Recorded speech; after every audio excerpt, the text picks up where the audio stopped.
Naked's what I call my way of cooking. What I cook in the restaurant isn't what I cook at home. Cooking's got to be a laugh. It's got to be simple, it's got to be tasty, it's got to be fun. I suppose you could say it's stripping down the recipes to its bare essentials. No way, it's not meat, it's food. You all right? How's it going? Really well. Come in for a cup of tea? No, thanks. I haven't really got time, but... That's okay. Nice one, babe. I owe you one, and... There's a car. I'll fill it up with petrol. Would you, get it clean for me? What have you been doing in it? It looks like you've been rally driving. Cheers, babe. Yeah, I'll get it clean. See you soon, yeah? Yeah, send my love to Alan. Yeah, of course. Take See care. you. Just picked up the old motor from my sister.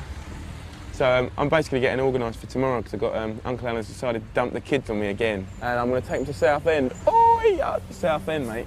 Do you know it well? It's where I was conceived, mate, on the end of Southend Pier, 24 beautiful years ago. Funny thing was, when I used to go there as a kid, it always used to be the adults that were coughing up for the arcade and everything. And the adult is now me. So I've got a feeling I might be very skint by the end of the day. But I just hope the old weather holds out, because today it's beautiful.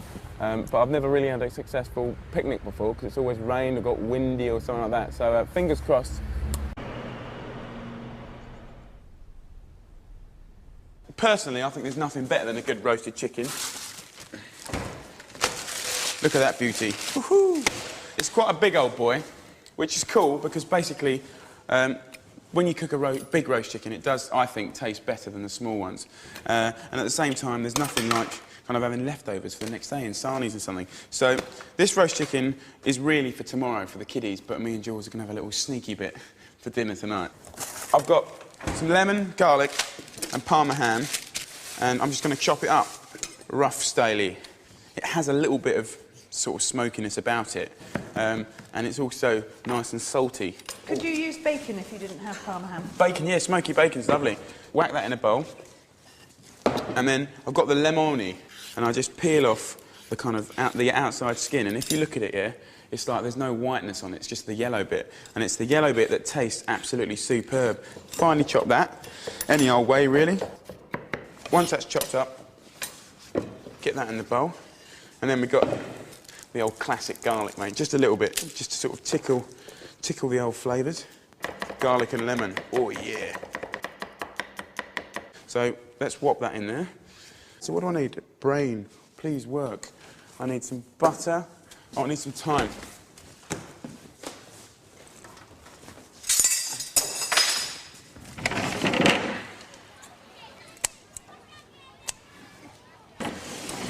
Thyme, mate, from the window box, beautiful. Grab the thyme by the stalk and kind of take it off. Chop them up a little bit. Lovely. Salt and pepper. And then I need probably about half a pack of butter. So basically what I'm doing is a flavoured butter. You know, like you get garlic butter on your old bread and all that. So I'm just going to scrunch it up, and you've just got this most amazing flavoured butter. We've done that, and we're going to stuff it inside the old chook now. So let's get it up here. The stuffings, as we know it, go kind of in the cavity here, which I think is fine and it's lovely. But as a little twist on that, I kind of, where the breast is and the skin is, I put my finger underneath, right, and I just try and make a little space. And be quite careful not to rip this bit here. It doesn't look particularly good, but it makes it taste about 30 million times better. So does that come away easily? It does come away very easily. And then we're going to get this butter, right, and we're going to just get it in there somehow. Get in there, my son. Right? And that looks really freaky, doesn't it? But if you just hold the skin down and push it down on the meat,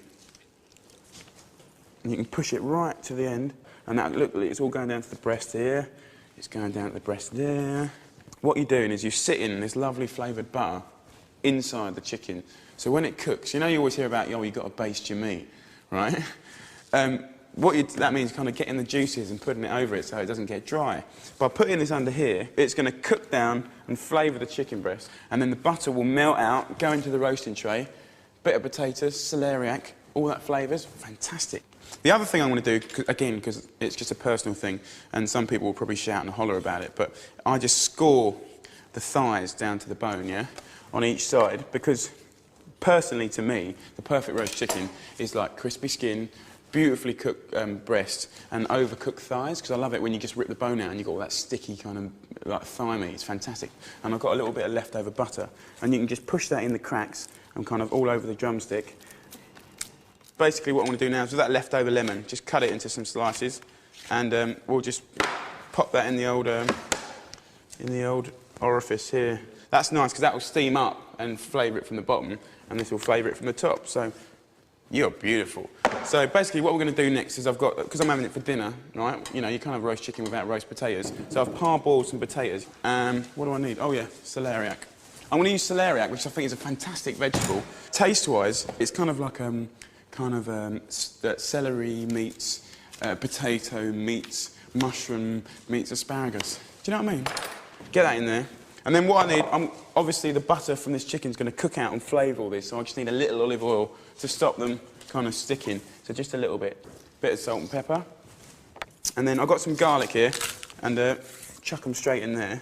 And then that time, I want to leave on the stalk, and that'll be beautiful. So let's just mix all that up, just to coat it. Put it in and around the old chook, mate. And that's going to be beautiful. Make sure that there's not all celeriac on one side and potatoes on the other, because it's quite nice for them to all exchange their flavours a little bit, you know. I'm just going to whack it in the oven now. 2 hours, 220. That works out about 45 minutes a kilo. So that'll be lovely. And the nice thing is I don't really have to touch it, because I've got the butter on top and it's going to baste it for me. So.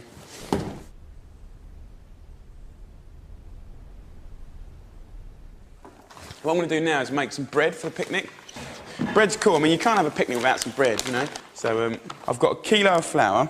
What sort of flour is that? Just normal, strong, white flour, sort of unbleached. I've got 2 little 7-gram sachets of this dried yeast. I'm making a flatbread recipe, so what have you got? You've got pita breads, this Moroccan flatbread that I'm doing, pizzas, you know, these are all like the most simple bread recipes in the world. 2 dessert spoons, slightly heaped, of salt, and that's about 30 grams. And then I need some sugar, and the same as the salt, about 30 grams, that's 2 sort of dessert spoons-ish. And the salt's going to season the flour, the sugar's going to like bring the old yeast to life, do you know what I mean? So that's dried yeast, so that's going to come to life. What we're going to do now is kind of get it to sort of dough stage, and I need a pint of tepid water, yeah? Which is perfect for my tap, because it always takes about a pint of water to get hot. So all I do is pour that into the middle, right? And I just use a spoon to start off with. And you just kind of make the well a bit bigger every time, and you bring the flour in from the sort of the outside, really. It looks quite lumpy. It's because it's not mixed in yet. See, it's all coming together now. Feels beautiful. We've got our basic bread sorted, but I want to, as I said, encourage some flavours. So I've got some chickpeas, yeah? And I need a tin opener. Get the old tin. Oh my God, this tin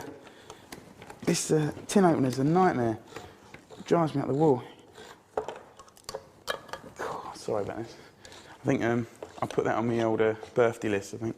So what I'm going to do is just drain these old fellas. Get rid of all the water. And I'm going to kind of put them in the middle of here. Right? Wow. And then to flavour it, I've got some coriander seeds. Get the old pestle. Coriander seeds, about a tablespoon, but again it's personal. And about a teaspoon of cumin, because cumin's pretty pokey. It's a pretty dominant flavour, yeah, so you don't want quite so much. So those are the Moroccan flavours? Well, kind of, yeah. Chickpeas, cumin, coriander seeds. So basically, we got that in there. So all I do is like scrunch the old chickpeas, yeah? So you can see it going like mash in my hand. Scrunch, scrunch, scrunch, scrunch, right? And then you incorporate it into the bread. This looks pretty good, actually. It's coming together nicely. And because like you've just scrunched them, a lot of the chickpeas go to a mush, which is great because you get colour and flavour. And then there's also some bigger bits in there, which is just, you know, more interesting. The reason this one's so quick is because, you know, we can chuck all the ingredients in. We don't have to prove it twice. We can just shape it now and roll it out flat and then cook it. Just kind of knead it so it goes nice and smooth, you know.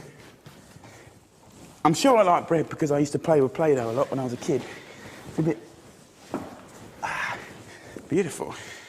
Nice sausage, mate. And just cut it up into like little pieces. And each one of these is going to represent one bread or flatbread or whatever you want it to be.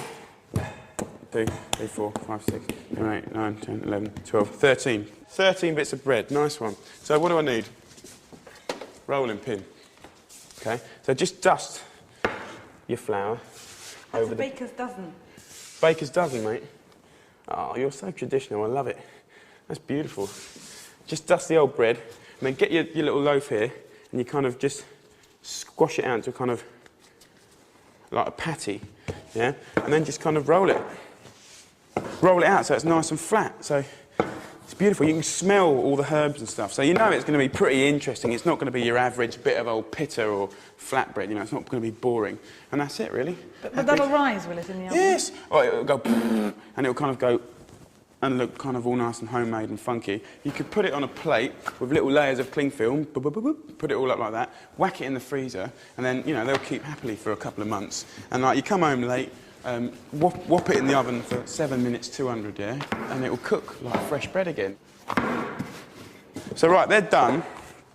So let's check the old chook. Let's have a little look. Whew. Yeah, that looks beautiful. What I'm going to do now, very important when you cook meat, really, just let it rest for sort of 10, 15 minutes, 10 minutes, just to let all those lovely juices that have cooked into the middle to kind of relax back out, and crack on to cooking these. So what I'm going to do is, I've whacked the oven on full, yeah, which is sort of like 240, 250, and I'm going to cook these breads straight on the bars, yeah, and then you get heat penetrating it from the top and the bottom, which just makes it a bit more beautiful, really. And they need about 3-4 minutes. I've also cooked these on griddle pans and on barbecues, and they're really, because they're so thin, they just cook so quick, you know. So it's quite nice to, you know, cook your old bread on the barbie, have your chicken going at the same time, slice it up, whop it in there, it's all nice and hot, and then, yeah. Just grab the peppers and pull the skin off, like that. Pull? That stinks. Oh, actually, didn't it? If you get on with those, here's the cloths, and I'm going to crack on with the salad, all right? Yep. That is actually...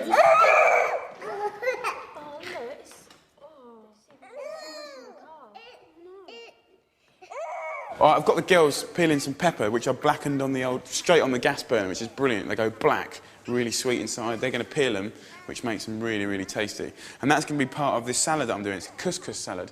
So first of all, I've got some couscous, and basically I've got a 500-gram pack, yeah? I'm going to use about half of it, 250 grams, yeah? So what I'm going to do, first things first, is I'm going to put half a pint of cold water in there. That's just going to soften the couscous just a little bit. In about 2 minutes it will be light and fluffy and beautiful, and it's going to still retain a good bite and its shape and look pucker. Let me get my old veg out. So we've got good asparagus, we've got good courgettes. Wash these old courges, and then slice just nice and thinly, really. And this old grill pan, you want to get really, really hot and just put your hand over it. Yeah, that's pretty damn hot. So just lay out the old courgette.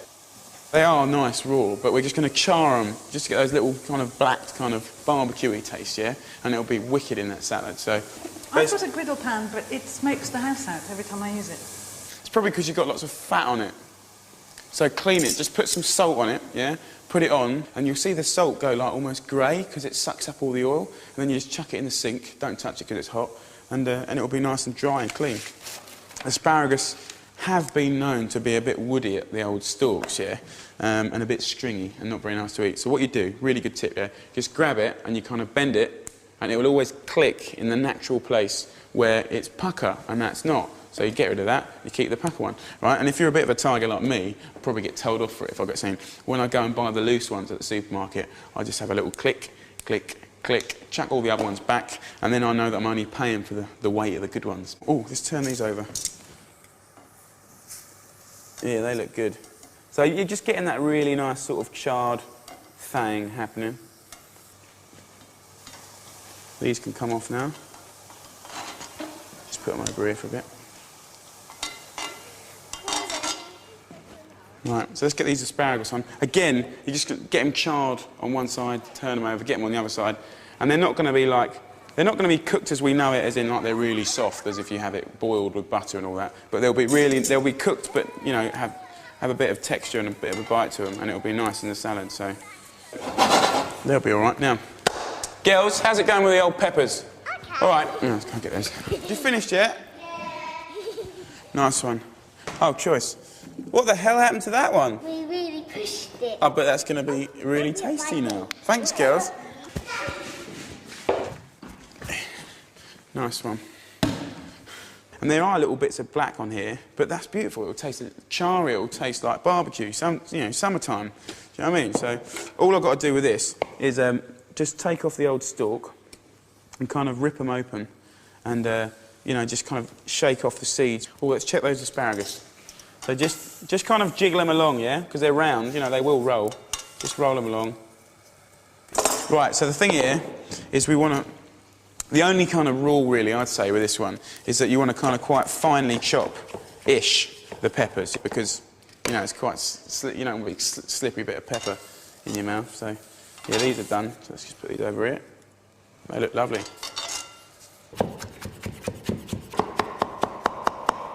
Chuck the old peppers straight in there, all right?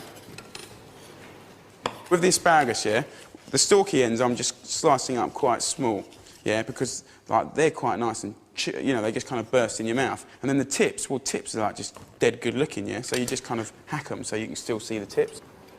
And with the courgettes, just tear it up, chop it up. Next thing is, you need the old herbs and some spring onions. I just need about sort of 4 or 5, and then just finely slice, really, because you don't want a big old bit of onion in there, do you? You know, you want it to be nice and delicate. Beautiful. Right, so that's in there. Right, next thing is herbs. Coriander, I think, is pretty important in this recipe, so I've got a nice big wad of that, and basil. So you can do one herb, or you can do a whole load. Just to finish it off, make it, really nice to eat, I'm going to feed it with dressing. I'm going to make quite a bit, because I want a bit of dressing for the old green salad as well, because I've got some of that. So basically, I've got 3 parts oil to 1 part vinegar. And also, let's just season that. Nice bit of salt and pepper. And when I say feed it, I kind of mean like, add it to taste, add it to soften and to taste and to loosen and to make it beautiful. So basically, I'll probably need about half of that. Yeah. The whole idea is that, the vinegar, the salt, the pepper, the olive oil, it's making it all be like nice and delicate and look shiny and dead gorgeous and handsome. But at the same time, it's making it taste good, because you want that twang from the vinegar. So, a little bit more. And a bit more seasoning.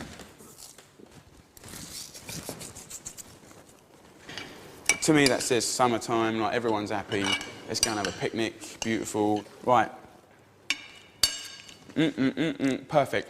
Absolutely spot on. Right, so, I'm a bit strange, yeah? You just go, I was like, he's not supposed to agree with me. Lay 2 big bits of tin foil. You just kind of lay them next to each other, yeah, like that. And then I'll put that, it's just a bit of old crisp box from the old supermarket. Covered it with tin foil, so it's fresh. And then kind of pour everything on it like it was a platter. And after the meal, we sort of chuck it all away, and we can go and do all the arcades and not sort of get loaded down. So, Good idea. It's a very good idea. And then you just fold all the tin foil in, and you scrunch it all the way up to the cardboard, and you've got like a platter. Right, no washing up to do. It even looks like the real McCoy, mate. Do you know what I mean?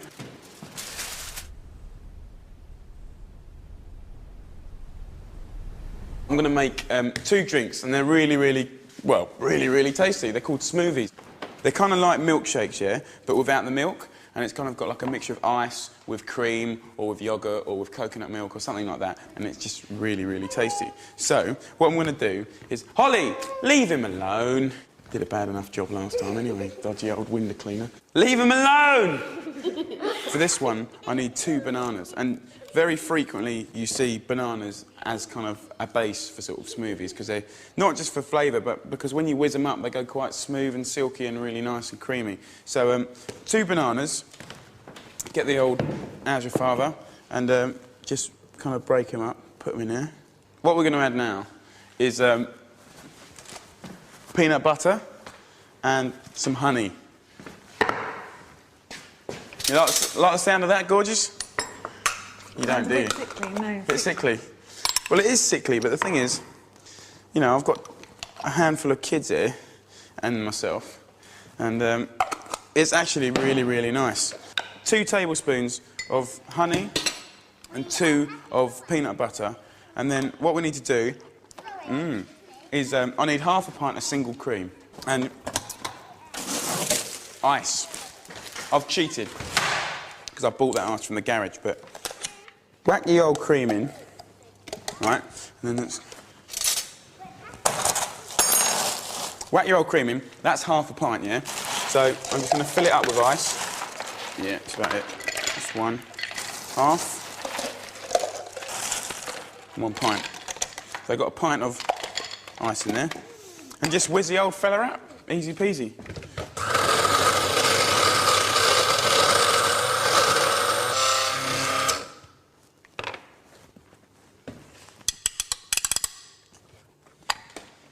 Yeah, it's nice. So what I've got 2 very handsome flasks that my nan bought me. And don't ask me what. I think she thought I was going on an expedition to the Arctic or something. But they're probably quite right for today because they're unbreakable. So that's one. The next one, I'm going to do like a slightly more healthy version, slightly more refined, slightly more Southend-on-Sea. And I just got like some kind of fruit that looked half decent, really. I've got some raspberries, strawberries and blackberries. Again, we need 1 banana, not so much for flavour, but as for that kind of creamy sort of texture. And don't have to wash this, it's fine. So just chop it up, get it in there. And then about 2.5 sort of generous handfuls of mixed fruit, anything you like, really. Get the old strawberries. Half a pint of cream, yeah? Just whop that in there. And then do those 2 half pints of ice and give it a good old whack. So,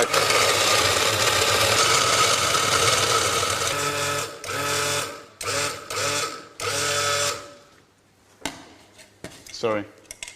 I'm going mad. It's because there's all these kids around. Right. Girlies, we're all done. Let's go. Let's go to Southend.